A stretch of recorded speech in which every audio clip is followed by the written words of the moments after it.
দুঃখিনী মা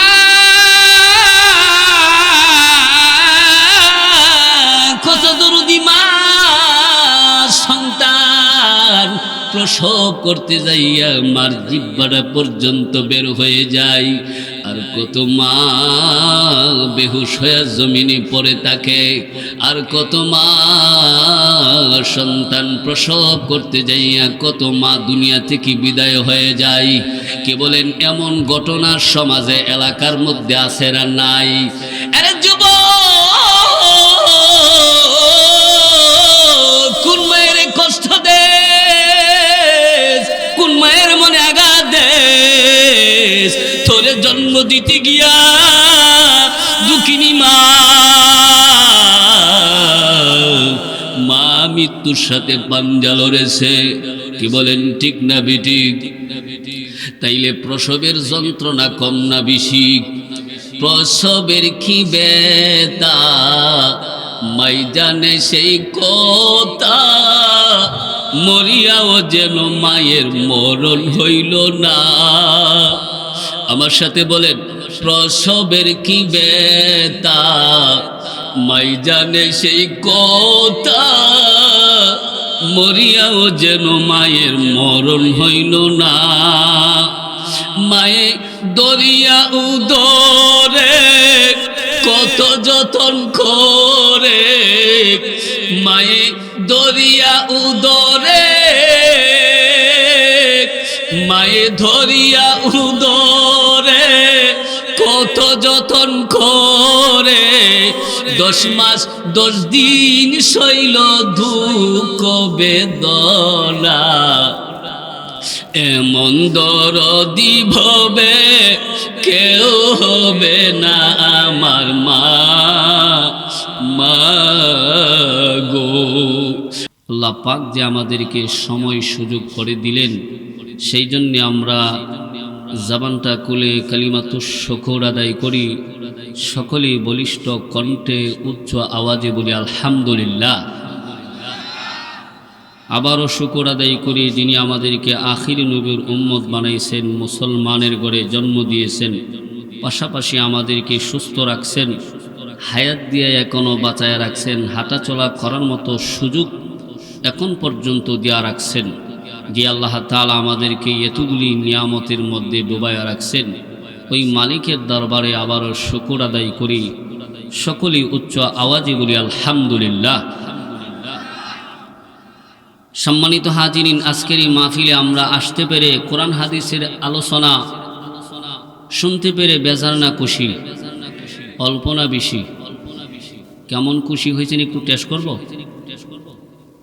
এই যে মাঝখানে যে ফাঁকা জায়গাগুলি, এটা একটু ঘেপটা একটু পুরা করে, কারণ আমরা আজকের মাহফিলে আসছি কারে খুশি করার জন্য? আল্লাহকে। আল্লাহকে খুশি করার জন্য আসছি। তো মাঝখানে যদি ফাঁকা জায়গা রাখি তাহলে একজন খুশি হয়, উনিকে বলেন তো? শয়তান। আমরা যদি সিগন্যাল আইছেন অল্প সময়ের ভিতরে, তো আসছি একমাত্র কারে খুশি করার জন্য? আল্লাহকে।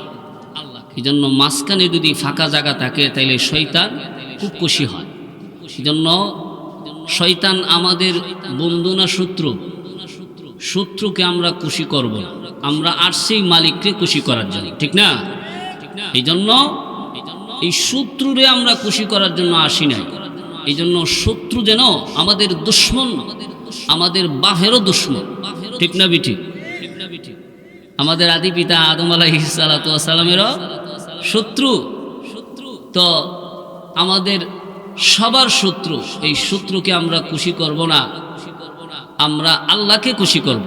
এই জন্য আল্লাহকে খুশি করার জন্য যে আমরা এখন পরিবেশটা সুন্দর করছি, দেখেন কোনো মানুষ যদি জীবনে কোনো আমলের দ্বারা আল্লাহরে খুশি করে, তাইলে এই আল্লাহর সন্তুষ্টিটাই তার নাজাতের উসিলা হয়ে যায়। সুবহানাল্লাহ বলে। আল্লাহ যদি আমরা মাফ করে, বড় ধরনের আমল লাগতো না তো, ছোট থেকে ছোট একটা আমল যদি আমরা করি, আর আমলটা যদি আল্লাহর পছন্দনীয় আমল হয়ে যায়, তাইলে আল্লাহ তাআলা মাফ করে দিতে পারে। পারে কি পারে না? এই ক্ষমতা আল্লাহর আছে না? না। আমরা তো মাফ করলে জরিফও দেওয়ার লাগে, ঠিক না? একা এটার ফাইনাল সিদ্ধান্ত নিতাম পারি না, ডিক্লার দিতাম পারি না। কয়েকজনে জুরি ফকিয়ে আর হর একটা ফাইসালা দেওয়ান লাগে, ঠিক না? কিন্তু আল্লাহ মাফ করলে জরিফ যেমন লাগে না।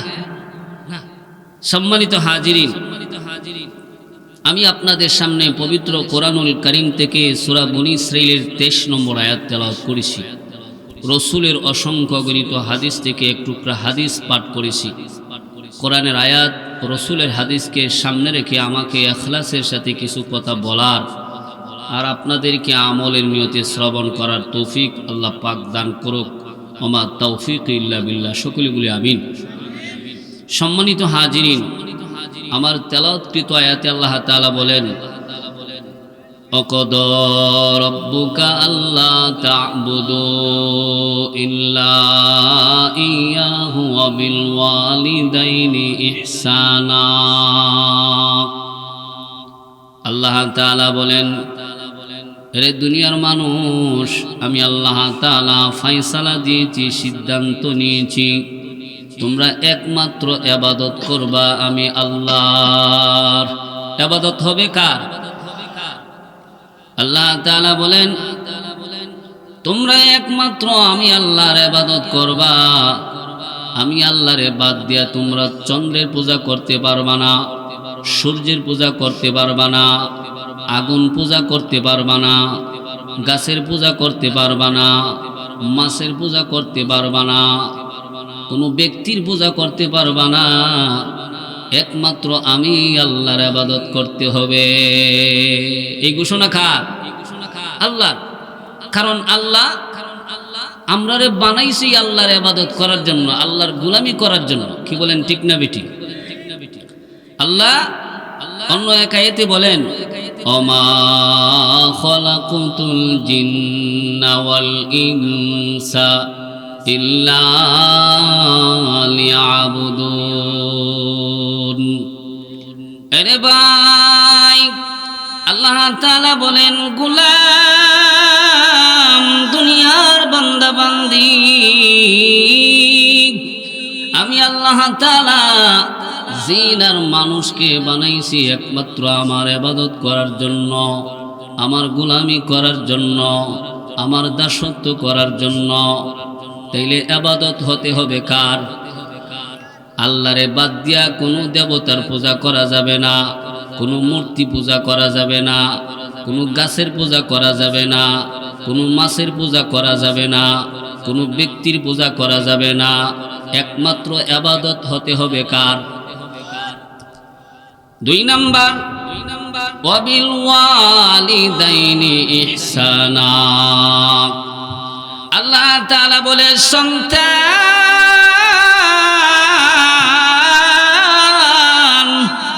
দুনিয়ায় যারা সন্তান হইছ, তোমরা তোমাদের পিতা মাতার সাথে উত্তম আচরণ করবা। মুরব্বী বাবারা, যুবক ভাইয়েরা, আল্লাহ তাআলা কোরআনে যত জায়গায় আল্লাহর ইবাদত করার কথা আল্লাহ তাআলা নির্দেশ দিয়েছেন, আদেশ করেছেন, তত জায়গায় সাথে সাথে পিতা মাতার খেদমত করার জন্য আল্লাহ তাআলা আদেশ করেছেন। কার ঘোষণা? কোরআনের ভিতরে যত জায়গায় আল্লাহর ইবাদত করার জন্য আল্লাহ তাআলা আদেশ করছেন, সাথে সাথে আবার পিতা মাতার কথাটা আল্লাহ তাআলা লাগাই দিয়েছেন। দুনিয়ায় যারা সন্তান হইছো, তোমরা তোমাদের পিতা মাতার সাথে উত্তম আচরণ করো, পিতা মাতার খেদমত করো। বর্তমানে সমাজের মধ্যে অনেক পিতা মাতা সন্তানের কাছে অবহেলিত, ঠিক না বেঠিক? এমন সন্তান সমাজ ও এলাকার ভিতরে আছে না নাই? আছে। মুরব্বী বাবারা, যুবক ভাইয়েরা, তানবিহুল গাফিলিনের ভিতরে আল্লামা আবুল আইয়ুব সামরকন্দি রাহমাতুল্লাহি আলাইহি উনি লেখেন, এমন 4টা আমল আছে যেই আমলগুলি একটা আমল কবুল হওয়ার জন্য আরেকটা আমল করতে হয়। তন্মধ্যে ইবাদত কবুল হওয়ার জন্য আরেকটা আমল করতে হয়। ওই আমলটা হচ্ছে পিতামাতার খেদমত। ইবাদত কবুল হওয়ার জন্য পিতামাতার খেদমত। পিতামাতার খেদমত যদি কোনো সন্তান না করে আর শুধু মসজিদে গিয়ে নামাজ পড়ে, বছরে বছরে হজ করে, বছরে বছরে জাকাত দে, অনেক দান দক্ষিণা করে, তার কোনো আমল আল্লাহর দরবারে কবুল হবে না। এটা আমার কথা না, আল্লাহর কথা। মুরব্বী বাবারা, যুবক ভাইয়েরা, নামাজ কবুল হওয়ার জন্য আর একটা আমল লাগে। ওই আমলটা হচ্ছে যাকাত আদায় করতে হয়। নামাজ কবুল হওয়ার জন্য কি করতে হয়? যাদের উপরে যাকাত দেওয়া ফরজ, এই যাকাত আদায় করতে হয়। এই জন্য আল্লাহ তাআলা বলেন, ওয়াবিল ওয়ালিদাইনি ইহসানা। আল্লাহ তাআলা বলে, সন্তান,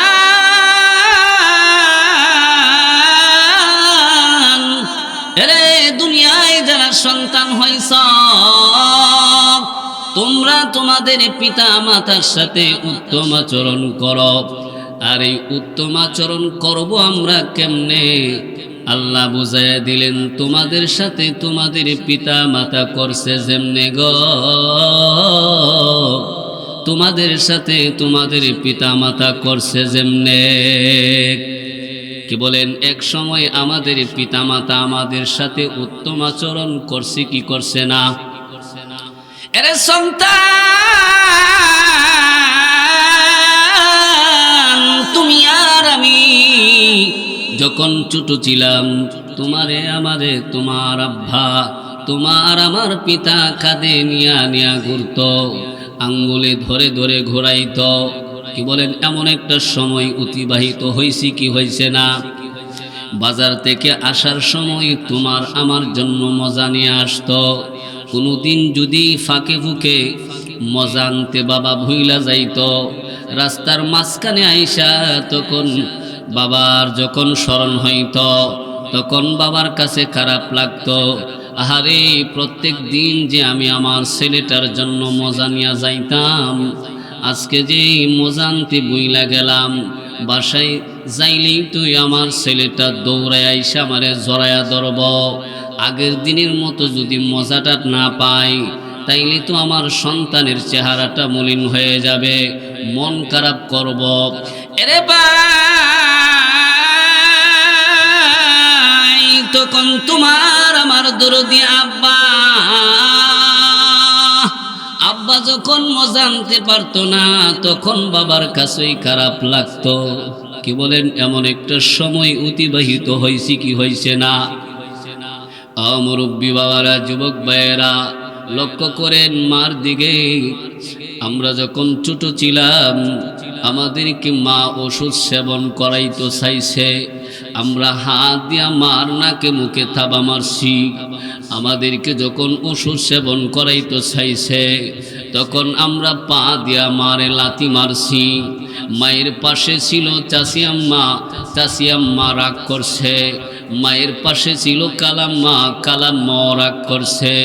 কিন্তু তোমার আমার দক্ষিণী মা,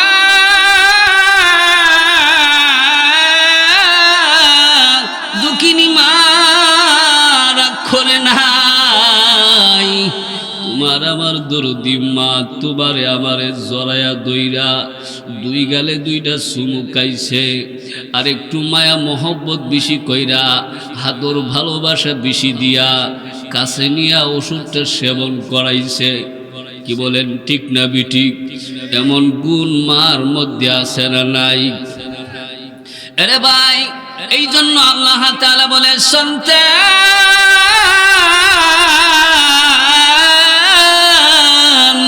তুমি তোমার মা বাবার সাথে উত্তম আচরণ করো।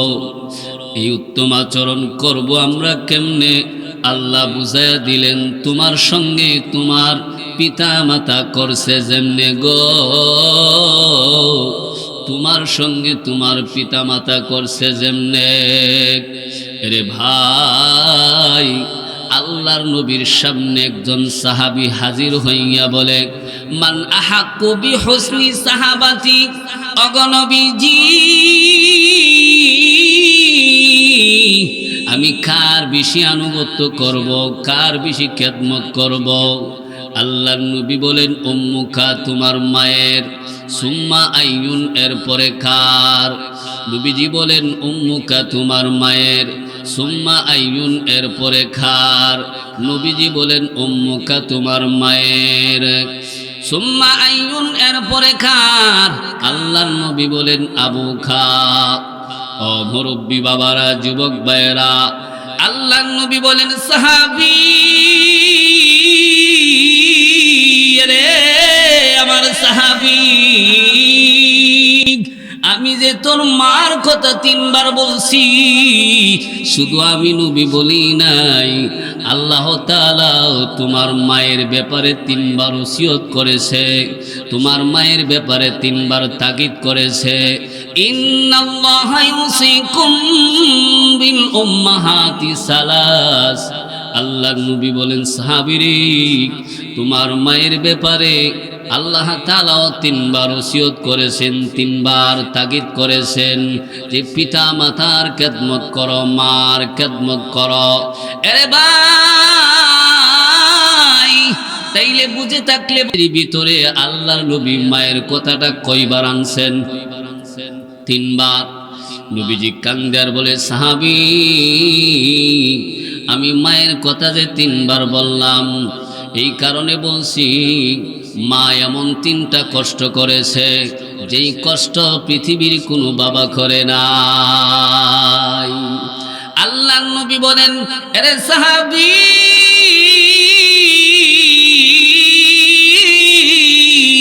মা এমন 3টা কষ্ট করছে রে, যেই কষ্ট পৃথিবীর কোনো বাবা করে নাই। প্রথম নম্বর কষ্টের কথা আল্লাহ কোরআনেও বলছেন, হামালাতুহু উম্মুহু কুরহা।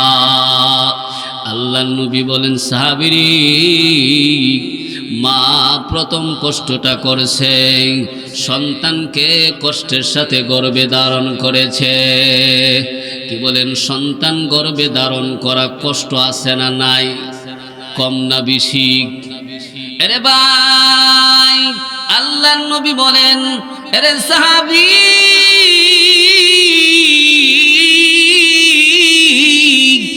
তুমি যখন তোমার মায়ের পেটের ভিতরে আসছো, প্রথমত 3 মাস মা খাবার খাইতে পারতো না, মা উদ্বাদ করত, মায়ের বমি বমি ভাব থাকতো, পেটে ক্ষুধা ঠিকই থাকতো, কিন্তু খাবারের কাছে গেলে মা খাবার খেতে পারতো না। কি বলেন? এমন একটা সময় মা যারা হয়েছে তারার জীবনে অতিবাহিত হয়েছে কি হয়েছে না? আল্লাহর নবী বলেন সন্তান,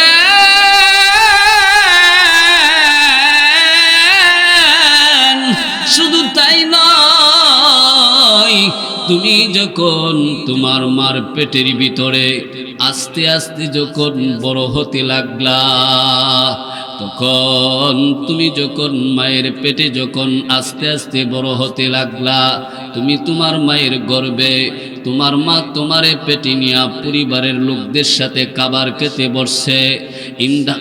ইন্দামিন টাইমে 1 লোকমা 2 লোকমা খাবার মুখে দিয়েছে, এমন সময় তুমি তোমার পা দিয়া মার কলিজায় আঘাত করেছ। তোমার পায়ের আঘাতে মার কলিজায় চিনচিনি ব্যথা শুরু হয়ে যায়।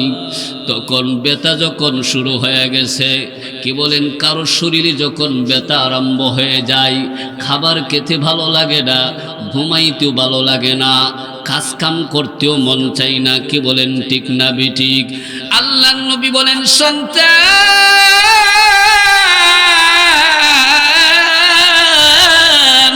তুমি যখন তোমার মায়ের পেটের ভিতরে কলিজার মধ্যে যখন পা দিয়ে আঘাত করছো, তোমার মা আরেকটা লোকমাও মুখে দিতে পারে নাই। মুহূর্তের মধ্যে খাবারের পেটটা আস্তে করে রাইকা পেটে হাত দিয়া বসা থেকে সোজা হইয়া দাঁড়ায়া গেছে, রুমের মধ্যে গিয়া বিছনার মধ্যে সোজা হইয়া শুয়ে আছে। এমন সময় পরিবারের কেউ যদি বলতো, বৌমা গো, তোমাকে দেখলাম খাবার খেতে বসছো, কিন্তু তুমি প্লেট রাইকা চলে আসলা, কারণ কি? আল্লাহর নবী বলেন সন্তান,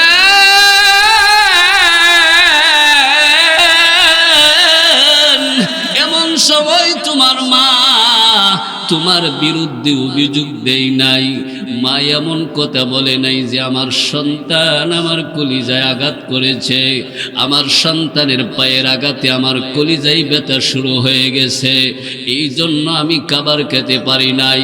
কি বলেন, আজ পর্যন্ত কোনো মা সন্তানের বিরুদ্ধে অভিযোগ করছে? করে নাই।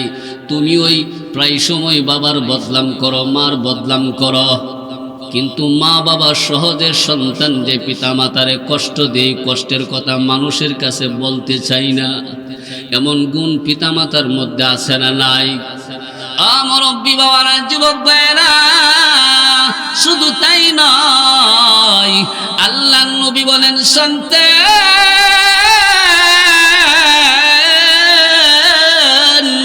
দুই নাম্বার কষ্ট হচ্ছে ওয়াদাতুহু কুরহা। নবীজি বলেন সাহাবীরে, মা কষ্টের সাথে সন্তান প্রসব করেছে। কি বলেন, সন্তান প্রসব করা কষ্ট আছে না নাই? কম না বেশি? মুরব্বি বাবারা, যুবক ভাইয়েরা, বিজ্ঞান বলে এক একটা মা যে সন্তান প্রসব করে, এই প্রসবের যে ব্যথাটা, এটা এমন এক কষ্টদায়ক ব্যথা।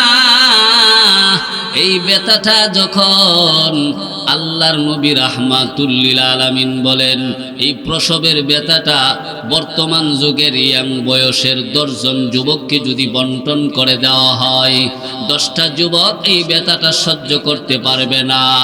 ব্যথা সহ্য করতে না পাইরা 10টা যুবক মারা যাইব, একটা যুবকও বাঁচতে পারবে না গো, একটা যুবকও বাঁচতে পারবে না। তাইলে ব্যথার মাত্রা কম না বেশি? বিজ্ঞান বলে ব্যথার একটা ইউনিট আছে, একটা মাত্রা আছে।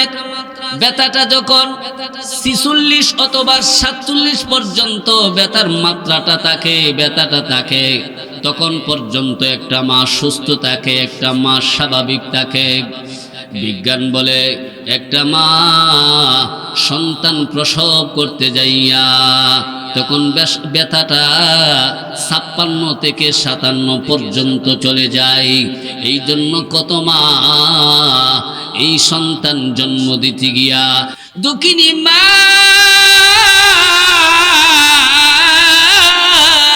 কত দরদি মা, সন্তান প্রসব করতে যাইয়া মার জিহ্বাটা পর্যন্ত বের হয়ে যায়। আর কত মা বেহুশ হয়ে জমিনে পড়ে থাকে, আর কত মা সন্তান প্রসব করতে যাইয়া কত মা দুনিয়া থেকে বিদায় হয়ে যায়। কে বলেন, এমন ঘটনা সমাজে এলাকার মধ্যে আছে না নাই? আরে যুবক, কোন মায়ের কষ্ট দে, কোন মায়ের মনে আঘাত দে, তোরে জন্ম দিতে গিয়া দুঃখিনী মা মৃত্যুর সাথে পাঞ্জা লড়েছে। কি বলেন, ঠিক না বেঠিক? তাইলে প্রসবের যন্ত্রণা কম না বেশি? প্রসবের কি ব্যথা মাই জানে সেই কথা, মরিয়াও যেন মায়ের মরণ হইল না। আমার সাথে বলেন, প্রসবের কি ব্যথা মাই জানে সেই কথা, মরিয়াও যেন মায়ের মরণ হইল না। মায়ে দরিয়া উদরে কত যতন করে, মায়ে দরিয়া উদরে, মায়ে ধরিয়া উদরে কত যতন করে, 10 মাস 10 দিন সইল দুঃখ বেদনা। এমন দরদি ভবে কেউ হবে না আমার মা, মা গো। বলেন, এমন দরদি ভবে কেউ হবে না আমার মা, মা গো। মায়ের একদার দুধের দাম কাঠিয়া গায়ের ছাপ, মায়ের একদার দুধের দাম, মায়ের একদার দুধের দাম, কাঠিয়া গায়ের ছাপ, পাপুষ বানাইলে ঋণের সুদ হবে না, এমন দরদি ববে কেউ হবে না আমার মা, মা ঘো। মুরব্বী বাবারা, যুবক ভাইয়েরা, অনেক হতভাগা কপাল পোড়ার সন্তান আছে, এই মায়ের শরীরে হাত লাগাই দেয়। অনেক হতভাগা কপাল পোড়া বেয়াদব সন্তান আছে, এই মায়ের ঘাড়ো দইরা ধাক্কা দিয়া ঘর থেকে বের কইরা দেয়। এমন কপাল পোড়া সন্তান আছে না নাই? এরে যুবক, মায়ের শরীরে হাত লাগাইস না, বাবার শরীরে হাত লাগাইস না। জীবন ভর হজ করতে পারবে, মসজিদ বানাই দিতে পারবে, মাদ্রাসা বানাই দিতে পারবে, কবরস্থানে জায়গা দিতে পারবে, ঈদগাহ বানাই দিতে পারবে, কোনো লাভ হইতো না।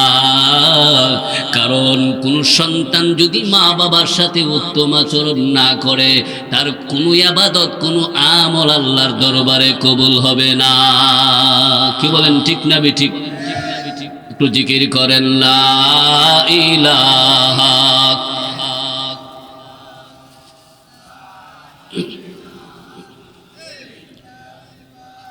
লা ইলাহা।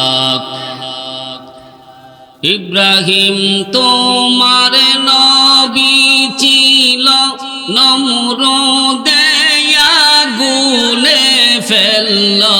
ইব্রাহিম তোমার নবী ছিল, নমরুদে আগুনে ফেলল।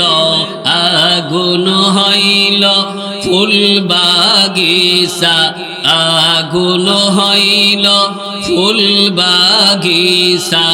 ইব্রাহিম তো জ্বলল না।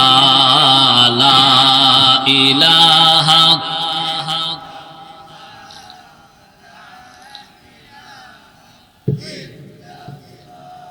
লা ইলাহা, লা ইলাহা ইল্লাল্লাহু মুহাম্মাদুর রাসূলুল্লাহ সাল্লাল্লাহু আলাইহি ওয়াসাল্লাম।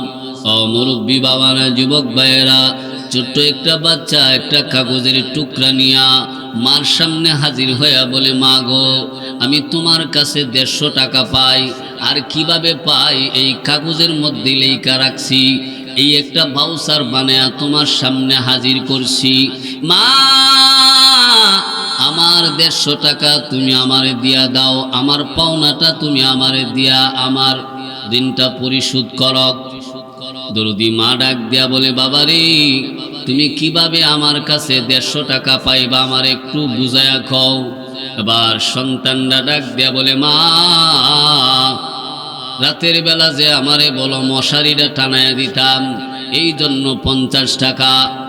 আবার বিকেল বেলা বলো ফুলের বাগানের মধ্যে পানি দিয়া দিতাম, এই জন্য আরো 50। কত হইছে? ও মা, আবার মাঝে মধ্যে তুমি বলো আমার ছোট ভাইটারে কোলে নিয়ে একটু ঘোরাফেরা করতাম, এই জন্য আরো 50। কত হইছে? মাগো, আমার হিসাবটা যদি বুঝা থাকো, তাইলে আমার ঋণটা পরিশোধ করো, আমার পাওনাটা আমার দিয়া দাও। আরে ভাই, দুঃখিনী মা ডাক দিয়া বলে, সন্তান,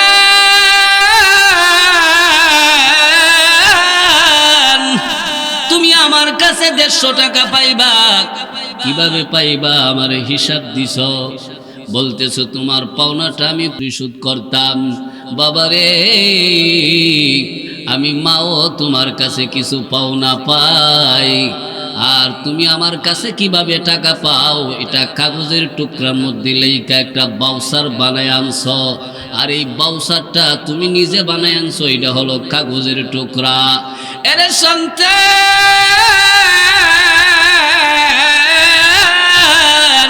আমি মাও তোমার কাছে কিছু পাওনা পাই, আর এই পাওনাগুলি আল্লাহ তাআলা একটা বাউসার বানাইছে। এই বাউসারটা হচ্ছে মহান রব্বুল আলামিনের কোরআন। কি বলেন ঠিক না বেঠিক? আল্লাহু আকবার।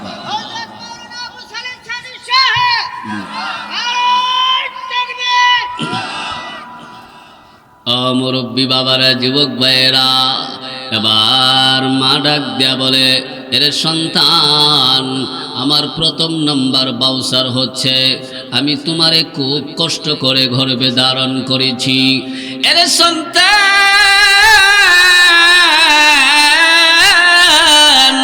আর এই যে আমি কষ্টটা করলাম তোমারে পেটে নিয়া, এই কষ্টের বদলা আমারে পৃথিবীর কোনো মানুষ দেই নাই। আর এই বদলাটা তো আমি তোমার কাছে পাও না। কি বলেন ঠিক না বেঠিক? তাইলে আমার এই পাওনাটা তুমি পরিশোধ করো। আমি যে তোমারে কষ্ট করে গর্ভে ধারণ করছি, তার বিনিময়ে তুমি আমারে কি দিবা দাও। ছেলে তো শুনতেছে, মা তো সত্য কথা বলতেছে। কি বলেন ঠিক না বেঠিক? কিন্তু এই ঋণ পরিশোধ করবার ভাব আছে কোন সন্তান পারব? আরে ভাই, আল্লাহর নবী বলেন, সন্তান,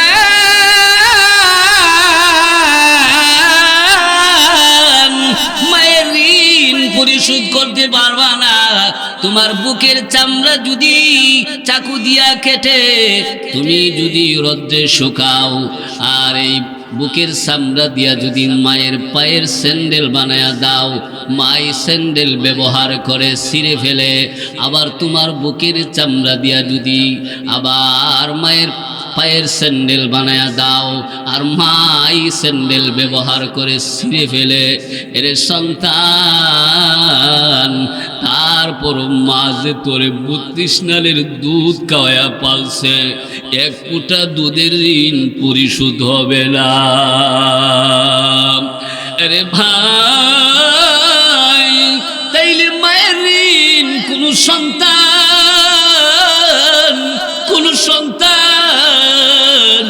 মায়ের ঋণ পরিশোধ করতে পারবে না। কি বলেন ঠিক না বেঠিক? মা কান্দার বলে, বাবা, আমার 2 নাম্বার বাউসার হচ্ছে আমি তোরে খুব কষ্ট করে প্রসব করেছি। এরে বাবা, প্রসব করতে গিয়ে আমার জিহ্বাটা পর্যন্ত বের হয়ে গিয়েছিল। মুরব্বি বাবারা, আল্লাহর নবী বলেন, সন্তান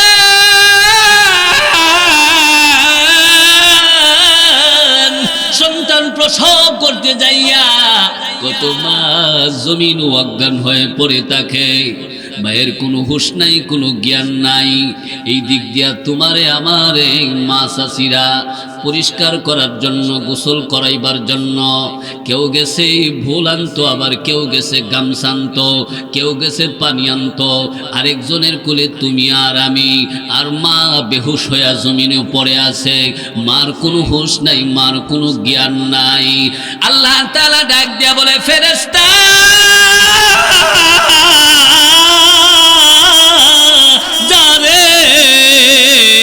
সন্তানের মা সন্তান প্রসব করে জমিনে বেহুশ হয়ে পড়ে আছে, সন্তানের মায়ের কোনো খবর নাই। তাইলে যা, এই বাচ্চাটারে গিয়ে একটু নড়াচড়া কর। ফেরেশতারা যখন বাচ্চারে যখন নড়াচড়া করে, তখন বাচ্চার মুখ দিয়া হুয়া হুয়া একটা কান্নার শব্দ আসে। কি বলেন ঠিক না বেঠিক? কান্নার আওয়াজ যখন মায়ের কানে যখন যায়, তখন দুর্দিমা দেখবেন হাতটা লম্বা ছিল, হাতটা এইভাবে উঠাই, পাটা লম্বা ছিল, পাটা ঘুষাই। দেখবেন মা ডান কাত হইয়া শুয়ে আসিন, এবার মুসুরি দিয়া মা সোজা হয়। তাকায় দেখবেন এতক্ষণ মায়ের চোখগুলি বন্ধ ছিল। সন্তানের কান্না কি জানি আস্তে আস্তে বাড়তে থাকে। আর দুঃখিনী মা সন্তানের কান্নার আওয়াজ শুনে মা আস্তে আস্তে করে চোখ মেলে চোখ খুলতে থাকে। এবার যখন কান্নার আওয়াজ বাড়তেই থাকে তখন দরদি মা শোয়া থেকে উইটা বৈশা যায়। বৈশা তাকায় দেখে গো সামনের জায়গা রক্তে লাল হয়ে গেছে, আরেকজনের কুলের মধ্যে সন্তান কান্না করতেছে। এমনি করে ডাক দিয়া বলে, তোমরা কারা গো? রক্ত মাখা দুইটা হাত লম্বা কইরা দিয়া, রক্ত মাখা দুইটা হাত বাড়াই দিয়া বলে, আমার জাদুমণি, আমার সোনামণি, আমার কলিজার টুকরা সন্তান,